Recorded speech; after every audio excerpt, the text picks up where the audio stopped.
அது போன்ற மஜ்லிஸ்களுக்கு படையெடுக்கிறார்கள், ஈமானை இழந்து விடுகிறார்கள். கேட்டா என்ன சொல்றாங்க? சாப்பாடு தின்ன போனா குற்றமா, கந்தூரி திண்டா குற்றமா? அதற்கு பின்னால் இருக்கின்ற விபரீதம் என்ன? படிக்கிறார்கள் புருதா ஷரீஃபிலே. எப்படி படிக்கிறார்கள்? யா அக்ரமல் ஹல்கி, யா அக்ரமல் ஹல்கி மாலி மன் அலூது பிஹி சிவாக இந்த ஹுதூஸில் ஹாதிஸில் அமமி. என்ன படிக்கிறாங்க? புருதா ஷரீஃப்ல ரசூலுல்லாஹ்வை விழிக்கிறாங்க. யா அக்ரமல் ஹல்க், படைப்புகளிலேயே மிகச்சிறந்தவரே. யாரை விழிக்கிறார்? முஹம்மது நபி அவர்களை விழித்து சொல்கிறார், மாலி மன் அலூது பிஹி சிவாக்க, உங்களை விட்டா நான் யாருக்கிட்ட போறது? உங்களை விட்டா நான் யாருக்கிட்ட போறது? இந்த ஹுதூஸில் ஹாதிஸில் அமமி. அல்லாஹு அக்பர்.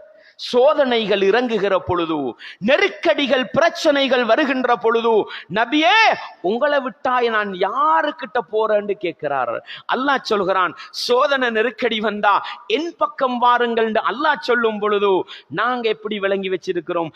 ரசூலுல்லாஹ் கிட்ட போகணும்னு விளங்கி வச்சு, யா சய்யிதி யா ரசூலல்லாஹி குத் பியதி மாலி சிவாக வலா அல்வி இலா அஹதி. என்ன படிக்கிறார்? யா சய்யிதி, என்னுடைய தலைவரே, யா ரசூலல்லாஹி, அல்லாஹ்வுடைய தூதரே, குத் பியதி, என்ற கையை பிடிங்க, எனக்கு உதவி செய்யுங்க, மாலி சிவாக வலா அல்வி இலா அஹதி, உங்களை விட்டா நான் யாருக்கிட்ட உதவி கேட்டு போறதுன்னு ரசூலுல்லாஹ்வை விழித்து படிக்கிறார் என்றால், அன்பார்ந்தவர்களே, இஸ்லாமிய உறவுகளை படி நபிகளார் ஸல்லல்லாஹு அலைஹி வஸல்லம் அவர்களை அல்லாஹ்வுக்கு நிகராக கொண்டு போய் வைத்து மௌலிது படிக்கிறோம் என்ற போர்வையில படிக்கிற மஜ்லிஸ்கள் தான். அஸ்ஸலாமு அலைக்கும் வரஹ்மத்துல்லாஹி வபரகாத்துஹு. அன்பு நிறைந்த இஸ்லாமிய நெஞ்சங்களே, நீங்கள் தற்பொழுது ஒரு வீடியோவை நீங்கள் பார்த்திருப்பீர்கள். அந்த வீடியோவிலே இமாம் பூசரி ரஹிமஹுல்லா அன்னவர்களால் கோர்வை செய்யப்பட்ட கசீதத்துல் புருதாவில் ஒரு அடிய ஒரு பைத்தை படிச்சு,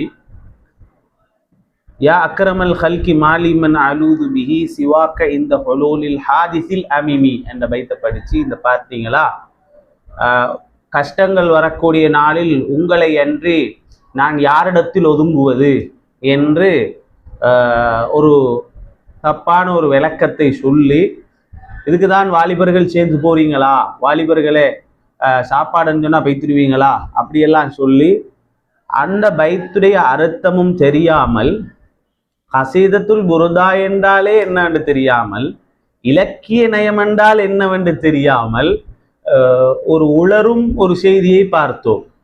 நாடளாவிய ரீதியில இவருடைய பல உளறல்களை நாம் கேட்டிருக்கிறோம். அதற்கண்டு இவருக்கு ஒரு மீடியா இருக்குது, அது ஏற்கனவே எல்லாரும் அறியப்பட்டது. பல குழப்பங்களை, குர்ஆன் சுன்னா என்ற பெயரில் பல குழப்பங்களை ஏற்படுத்தும் ஒரு மீடியா இவருடைய வீடியோக்கள் அதிகமாக போடுறதை பார்க்கலாம். சுன்னத் வல் ஜமாத்துடைய வீடியோக்களை போட்டு அசிங்கப்படுத்துறதையும் பார்க்கலாம். முதலாவது ஒரு செய்தி என்னன்னு கேட்டால், இந்த ஹாதிஸுல் அமீமுடைய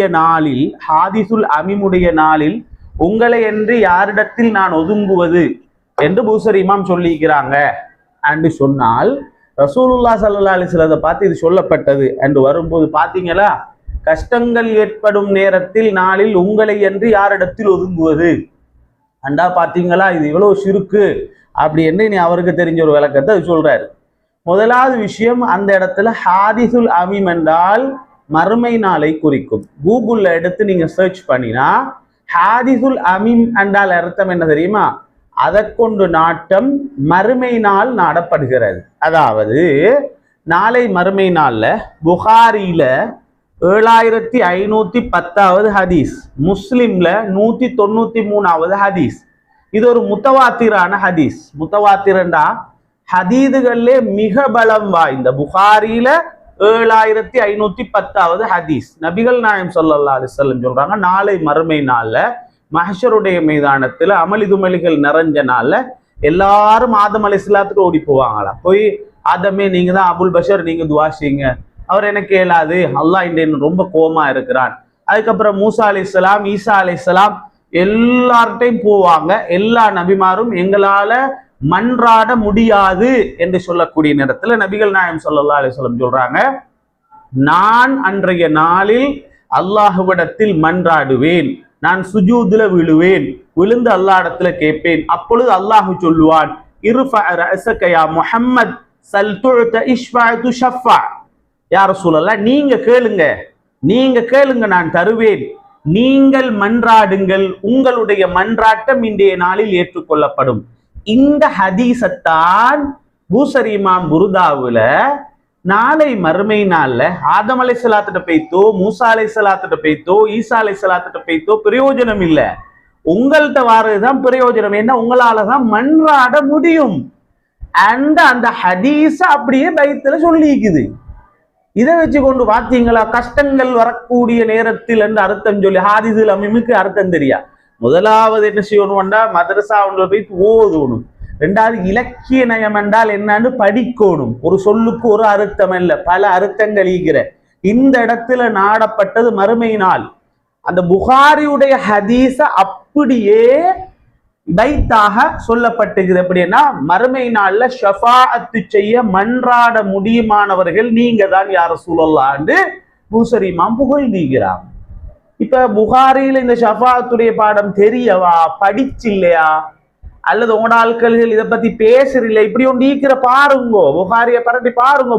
புகாரின்னு கத்தி தள்ளுறீங்களே, இந்த ஹதீஸ்ல பாருங்க. முதல்ல ஷஃபாஅத், நாளை மறுமை நாள் ஷஃபாஅத்துக்கு ரசூல் ஸல்லல்லாஹு அலைஹி வஸல்லம் அவங்க தான் அந்த மன்றாட்டத்துக்கு தகுதியானவங்க. புகாரி முஸ்லிம்ல ஹதீஸ் இருக்குது. அப்ப இதுகள் தெரியாம சும்மா புர்தாவை எடுத்துக்கொண்டு பொட்டையா பார்த்து கொண்டு பாத்தீங்களா இதுல இருக்கக்கூடிய சிறுக்கு அது இருக்குன்னு சும்மா பேசுறான். அதை நம்புறதுக்கு ஒரு கூட்டம் இருக்கிறதுனால இவரை குத்தம் சொல்லி வேலை இல்லை. ரெண்டாவது, இந்த கசீதத்துல் புர்தாவுக்கு மட்டும் விரிவுரை ஷரஹ் இருக்குது, விரிவுரை, அது மட்டும் கிட்டத்தட்ட 119 விரிவுரைகள் இருக்குது. அது நேத்து மூணாத்து எழுதினால பெரும் பெரும் இமாம்களால் எழுதப்பட்ட விரிவுரைகள். அப்போ ஒரு விரிவுரையில கூட ஒரு இமாம் சரி இதுல இந்த இடத்துல மட்டும் பிழையுண்டிக்கு அந்த பைத்தை மட்டும் கலட்டிடுவோம்னு ஒருத்தரும் சொல்லல, இந்த இடத்துல மட்டும் சிறுக்கு துண்டொண்டிக்கு அந்த இடத்த எடுத்துருவோம் யாரும் சொல்லல, எல்லாரும் பாராட்டி தான் எழுதிக்கிறாங்க. இன்னமொண்டிக்கு புர்தால் அதையும் சொல்லி தரவா. பூசரி இமாம் ஒரு இடத்துல சொல்லுவாங்க, அக்ஸம்து பில் கமரில் முன்ஷக்கி இன்னலஹு மின் கல்பிஹி நிஸ்பத்தன் மப்ரூரத்தல் கஸமி. அக்ஸம்து பில் கமர், சந்திரனை படைத்த நாயனின் மீது சத்தியமாக, இப்படித்தான் அர்த்தம் சொல்லணும். அக்ஸம்து பில் கமர், சந்திரன் மீது சத்தியமாக. அப்ப பூசரி இமாம் சந்திரனின் மீது சத்தியம் செஞ்சுட்டாங்க, சிறுக்கு செஞ்சுட்டாங்க. அடுத்த ஒரு வீடியோ வரும் இது சொல்லாட்டி. அந்த இடத்துல ரப்பு, சந்திரனை படைத்த நாயன், அல்லாஹுவின் மீது சத்தியமாக அர்த்தம் இருக்குது. இதுக்கெல்லாம் இலக்கியம் படிக்கணும். சும்மா டிரான்ஸ்லேஷனை பார்த்து மார்க்கம் பேசினா குழப்பவாதி தான்.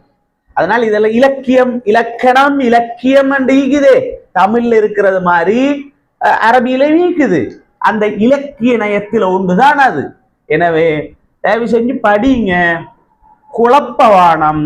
மக்கள் தெளிவாக இருக்கிறாங்க. அஹ்லுஸ் சுன்னா வல் ஜமாவுடைய அகைதா என்பது காலத்துக்கு ஏத்த மாதிரி, இடத்துக்கு ஏத்த மாதிரி மாறுற கொள்கை அல்ல. இது 1400 ஆண்டு காலமாக வரக்கூடிய கொள்கை. நேத்து மூணா தொத்தர் புதுசா உருவாக்கின புதிதாக உருவாக்கப்பட்ட கெட்ட பிதஅத் அல்ல அஹ்லுஸ் சுன்னா வல் ஜமாஅ என்பது. எனவே உங்களுக்கு இதனுடைய நாளை மறுமை நாளில் நாயகம் ஸல்லல்லாஹு அலைஹி வஸல்லம் அவர்கள் மன்றாடுவார்கள், ஷஃபாஅத் செய்வார்கள் என்பதுதான் இந்த பூசரி இமாம் சொல்லப்பட்டது என்பதை மக்களுக்கு தெரியும், பொதுமக்களுக்கும் தெரியும். உங்களுக்கு தெரியாது, உங்களோட ஆட்களுக்கும் தெரியாது. அதனாலதான் இதை விளங்கப்படுத்தினேன். 2 நாளைக்கு முன்னால பார்த்தேன், இதுக்கு சுன்னத் வல் ஜமாத்துடைய மௌலவியே இல்லாத ஒரு யங் ஒரு வாலிபர் உங்களுக்கு பதில் சொல்லிக்கிறார். இதை விட நாங்க என்ன சொல்றது? ஒரு வாலிபர் உங்களுக்கு பதில் சொல்லிக்கிறார் ஆலிமுக்கு. அவர் ஆலிம் அல்ல, ஒரு யங், ஒரு சும்மா ஒருத்தர். இது தெரியாத அவங்களுக்கு இது மறுமை நாளை பத்தி சொல்லப்பட்டிருக்குது புகாரியுடைய ஹதீஸை சொல்லி அவர் ஆதாரம் காட்டுறாரு. ஹைர், அல்ஹம்துலில்லாஹ், அல்லாஹு தஆலா எல்லாத்துக்கும் போதுமானவன். புர்தாவில் மாத்திரம் அல்ல, எந்த ஒரு நாயகம் ஸல்லல்லாஹு அலைஹி வஸல்லத்துடைய புகழ் காவியங்களிலும் எந்த சிறுக்கும் இல்லை. உங்களுக்கு விளங்க தெரியாட்டி ஆலிம்கள் இடத்துல கேட்டு விளங்கிக்கோங்க. அல்லாஹு தஆலா ரஹ்மத் செய்யட்டுமாக. அஸ்ஸலாமு அலைக்கும் வரஹ்மத்துல்லாஹி வபரகாத்துஹு.